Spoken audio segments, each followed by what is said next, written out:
Aujourd'hui, dû à l'enterrement qui a lieu aujourd'hui même en Eretz Israël du martyr Reb Tzvi HaKohen, qui a été tué par des terroristes.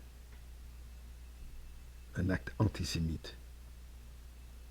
À Dubaï, nous allons dire chapitre 123, le chapitre du Rabbi, et son chapitre, le chapitre 29. Mais on se pose d'abord la question. Comment est-ce que Dieu peut accepter? Comment est-ce que Dieu peut laisser un acte aussi barbare? Ainsi que le 7 octobre. Chapitre 29. Dans le nom de la tzedaka, avant que je essaye d'expliquer, essaye de comprendre un peu. À savoir, cette question n'est pas une nouvelle question. Le premier qui a posé cette question, Moshe Rabbeinu lui-même. Moshe Rabbeinu, quand il a vu une vision, ce qui va arriver avec Rabbi Akiva, comment il va être torturé jusqu'à sa mort, il a posé la question à Kadosh Baruch Hu. Le Midrash de nous dire, d'ailleurs ce qu'on lit à Yom Kippour, les 10 martyrs, incluant Rabbi Akiva, les anges, ils demandent à Kadosh Baruch Hu, Zoui Torah vezoui Schara, c'est ça la récompense de l'étude de la Torah? Et Dieu de leur dire, arrêtez de poser la question, sinon je vais retourner le monde entier comme un océan. Je vais remplir l'eau, le monde, je m'excuse, avec de l'eau. C'est quoi la réponse? C'est une question qui mérite une réponse, pas être reprimandé pourquoi je pose la question.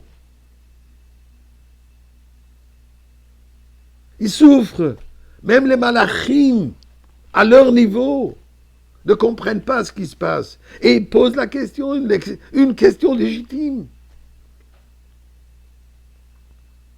Écoutez ce que Reb Mendel Photophas, un chassid légendaire, qui a purgé des années et des années dans le goulag, dans Sibérie soviétique, pour ses actes de générosité, de sauver des gens, de nourrir des personnes, de leur enseigner la Torah, de sauver des vies. Et pour cela, la générosité communiste l'a donné des années et des années d'air frais en Sibérie. Miraculeusement qu'il a survécu. Et lui, il répond avec cette parabole. Je suppose que la question a dû lui passer par la tête à plusieurs reprises. Et voilà ce qu'il dit. Un roi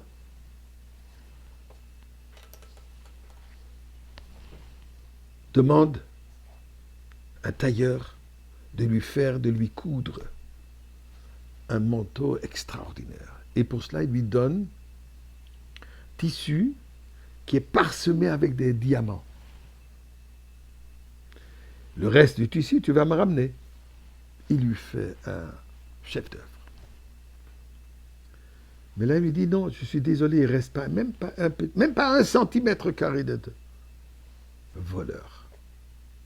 Prison, peine de mort. Avant l'exécution, le tailleur lui demande sa dernière demande. Un paire de ciseaux et le manteau. Et là, devant le roi, il commence à défaire toutes les cousures, systématiquement. C'est sa demande, il n'a pas de choix. Et là, il étale tous les morceaux, et effectivement, les mettant un à côté de l'autre, le tissu entier, exact, précis.